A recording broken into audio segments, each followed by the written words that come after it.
امام علی مقام رضی اللہ تعالیٰ عنہ نے مکے میں اب لوگوں کو جمع کیا مشورے کے لیے۔ ہر بندے نے کہا حضور وہ بلا تو رہے ہیں پر اپنے وعدوں کے پکے بڑے کم لوگ ہوتے ہیں، بڑے کم لوگ، جسے زندگی ہو پیاری وہ یہیں سے لوٹ جائے۔ میرے قافلے میں شامل کوئی کم ظرف نہیں ہے، بڑے کم لوگ ہوتے ہیں جو ارادوں کے وعدوں کے ہمیشہ ساتھ چلنے کے پکے ہوتے ہیں، ورنہ بڑے لوگوں کو گرمی لگنے لگتی ہے، بڑے لوگوں کی مشکلات آتی ہیں، بڑے لوگ ایسے ہوتے ہیں جن کی مجبوریاں بن جاتی ہیں۔ کہا حضور وہ پکے نہیں، آپ نہ جائیں۔ ہر بندے نے کہا حالات ٹھیک نہیں، حالات گراؤنڈ ریالٹی صحیح نہیں۔ یہی مشورہ آج بھی ہر بندہ دیتا ہے، ابھی حالات نہیں۔ اتنے خراب حالات کبھی نہیں ہوئے تھے جتنے امام حسین کے دور میں تھے، لیکن فرمایا میں دین کے خلاف غلط حکمران کو مسلط ہونے کی اجازت مزاحمت کروں گا، مخالفت کروں گا۔ امام کہنے لگے کوئی بات نہیں، وہ میرے ساتھ چلے نہ چلے لیکن میں کوفے جاؤں گا۔ وہ لوگ میرے ساتھ کھڑا ہونے کو تیار ہے تو وہ جھوٹ ہے یا سچ ہے پر میں چلوں گا۔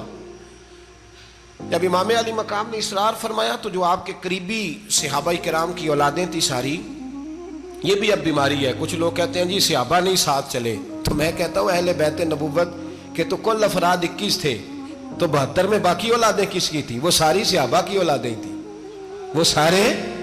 پتہ نہیں کیوں اس طرح کا فلسفہ بیان کیا جاتا ہے جس میں حالات خراب ہو۔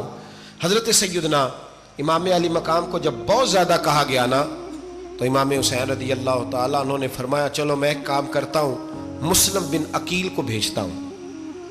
حضرت علی کے بھتیجے ہیں، امام حسین رضی اللہ تعالیٰ عنہ کے چچا کے بیٹے ہیں، حضرت عقیل کے صاحبزادے مسلم بن عقیل بڑے سمجھدار آدمی تھے، معاملہ فہم تھے، بڑے جری تھے، اتنا زبردست مشورہ کم لوگ دیتے ہیں جتنا حضرت مسلم بن عقیل دیتے تھے۔ ان کو بھیجا گیا کوفے۔ اب اس میں بڑی تفصیل ہے، وہ اپنے 2 بچے بھی لے گئے۔ جب وہ کوفے پہنچے نا تو کوفے پر جناب نعمان بن بشیر کی حکومت تھی، آپ گورنر تھے اور اہل بیت سے بڑی عقیدت رکھنے والے، نرم رویہ۔ عبید اللہ ابن زیاد کوفے کا گورنر نہیں تھا، یہ کسی اور علاقے کا تھا۔ جب آپ وہاں پہنچے تو نعمان بن بشیر نے دیکھا کہ حضرت مسلم بن عقیل آئے ہیں تو لوگ دوڑے ان کی بیعت کرنے، بھاگے۔ اتنے لوگ جمع ہوئے کہ ایک دن میں 17,000 آدمی نے بیعت کر لی۔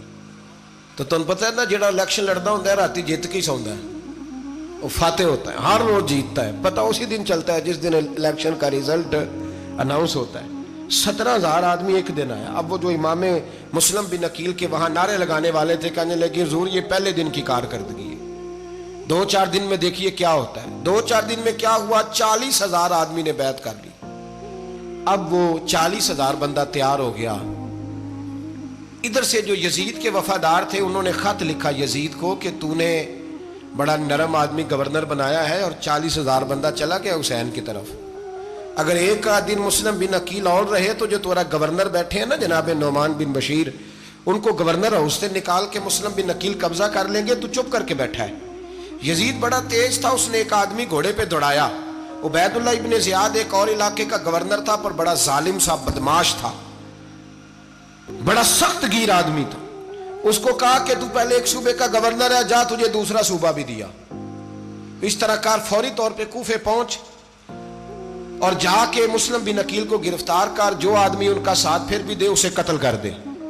اس نے کیا کیا؟ وہ آدھی رات کو آیا، منہ چھپایا، جبہ پہنا، لوگ سمجھے امام حسین آ گئے۔ بہت سارے لوگوں نے اس کے نعرے بھی لگائے۔ وہ چپکے سے داخل ہوا اندر، اور چپکے سے داخل ہو کے اس نے سب سے پہلا کام یہ کیا کہ نعمان بن بشیر رضی اللہ عنہ کو معزول کیا، کوفے کے گورنر ہاؤس پہ قبضہ کیا۔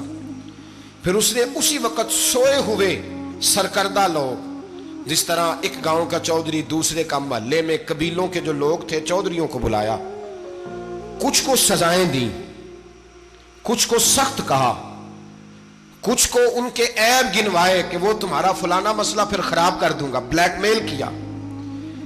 صبح ہونے تک حالات اگر تم نے میرے قابو میں نہ کیے تو یاد رکھنا بڑا مشکل ہوتا ہے حق پہ کھڑا ہونا، بڑی چیزیں لوگوں کو یاد آتی ہیں، اللہ جانتا ہے۔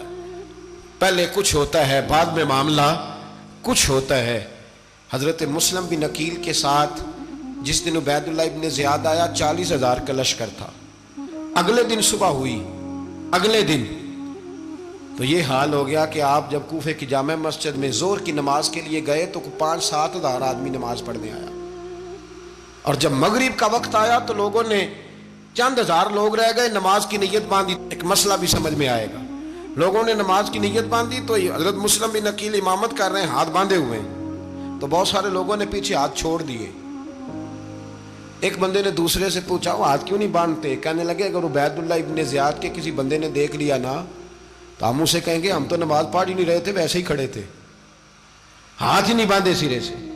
جب نماز کی امامت باندھی تو 10-11 صفیں تھیں. جب مسلم بن عقیل رضی اللہ تعالیٰ عنہ نے سلام پھیرا تو پیچھے بندہ ہی کوئی نہیں تھا. حضرت مسلم بن عقیل کو گرفتار کیا گیا. عرب کا رواج تھا دشمن کو سخت سزا دیں تاکہ باعث عبرت بنے. بہت اونچا مینار تھا کوفے کا، گورنر ہاؤس کا، اوپر لے جا کے جناب مسلم بن عقیل کو زمین پہ گرایا گیا. اور جب وہ شہید ہو گئے تو شہید ہونے سے ایک رات پہلے وہ خط لکھ چکے تھے امام حسین کو کہ آپ آ جائیں، حالات بڑے اچھے ہیں. خط ملا تو امام حسین مکے سے کوفے کی جانب چل پڑے.